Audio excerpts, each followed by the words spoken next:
In the mid-1800s, the area that would eventually become the foundation for the Pennsylvania Railroad in Altoona was mostly uncharted virgin wilderness.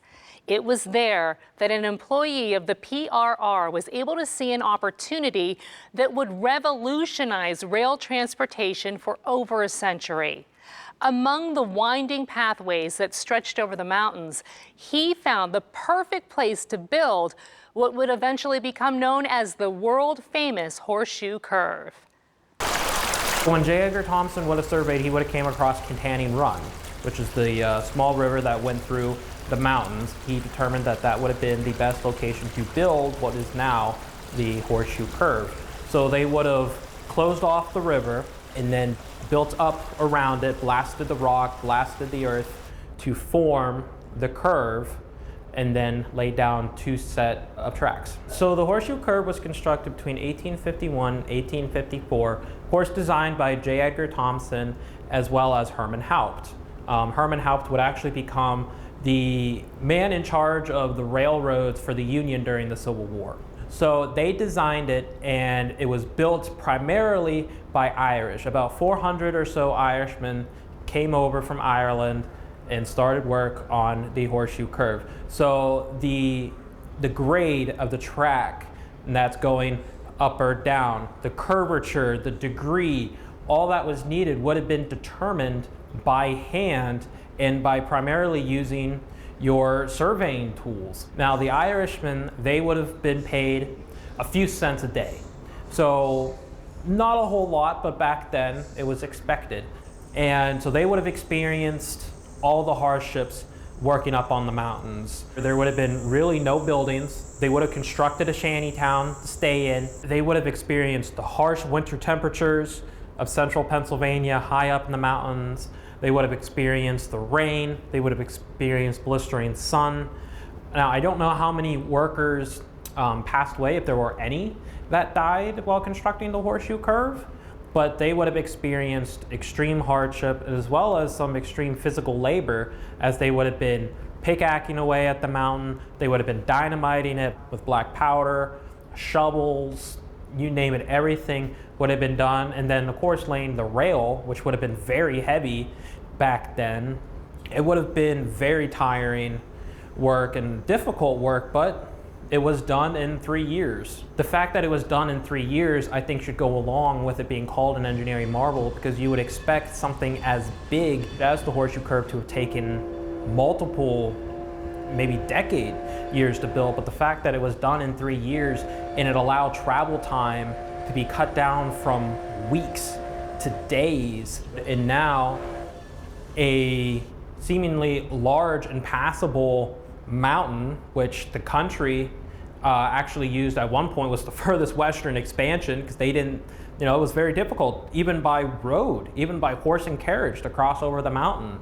So now with the railroad coming in, they were able to conquer the Allegheny Mountains, and they were able to do it without tunneling or building a bridge. They essentially built right alongside the mountain, and now you do have the Gallitzin tunnels, you have the Allegheny tunnels, and you do have tunnels, but for the most part, it's built right alongside the mountain. You don't have big bridges spanning large waterways, and it shows that even back in the 1850s, the Pennsylvania Railroad had the conscience to know, if we're gonna conquer the mountain, we might as well do what the mountain is giving us, which is giving us ridges to be able to put truck down and transport our steam locomotives carrying whatever they're carrying across the state.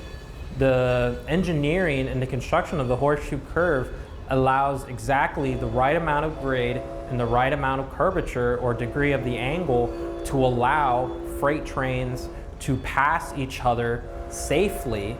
It was a two-rail system until the 1890s, when rail traffic really started to pick up. By 1898, a third rail was put around the Horseshoe Curve, and by 1900, the fourth one was complete. So at its highest, the Horseshoe Curve had 4 rails. In the 1930s, 52 passenger trains went around the Horseshoe Curve a day. Altoona, you could say, was at one point the gateway to the West. And that is because of the Pennsylvania Railroad going up and over the Allegheny Mountains. So now anybody that wanted to travel, any immigrant that would have came over to the United States, wanted to move west, they would have rode the Pennsylvania Railroad across the state over the Horseshoe Curve to Pittsburgh. And of course, the Pennsylvania Railroad only expanded even further.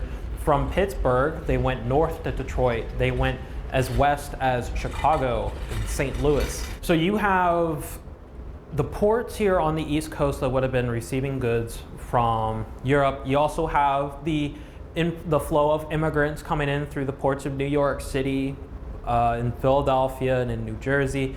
So the Pennsylvania Railroad would have picked up all of them. So not only did they transport passengers from New York City to Chicago or Washington, D.C. to New York, but they would have picked up any goods. We're talking textiles, clothing. They would have picked up these goods from the east, because northeastern United States and Pennsylvania was very industrialized. And from there, they would be put on Pennsylvania Railroad freight trains, and they would have been transported west to where they were needed. Coal was one of the larger and definitely one of the more profitable goods that would have been transported by the Pennsylvania Railroad. Coal is very abundant here in Pennsylvania, so they would have carried both anthracite and bituminous coal, and they would have taken it out west for the expansion, or even just for the fuel sources, or they would have taken them east and they would have taken them to the ports in New Jersey, New York City, Philadelphia. From there, they'd be loaded on the boats and then shipped to wherever they needed to go around the world. So the Pennsylvania Railroad transported everything. And even more locally, they would have transported your mail. They would have transported shipments of milk. They transported produce. They transported everything that would have been required, because you didn't have trucks back then, and wagons were starting to become obsolete. So the railroads would have transported everything that would have been required for everyday life, or required to keep a country moving forward. So with the completion of the Horseshoe Curve, it allowed the Pennsylvania Railroad to not only remain in the state of Pennsylvania, but it was able to create the Pennsylvania Railroad as the largest corporation in the world at one point.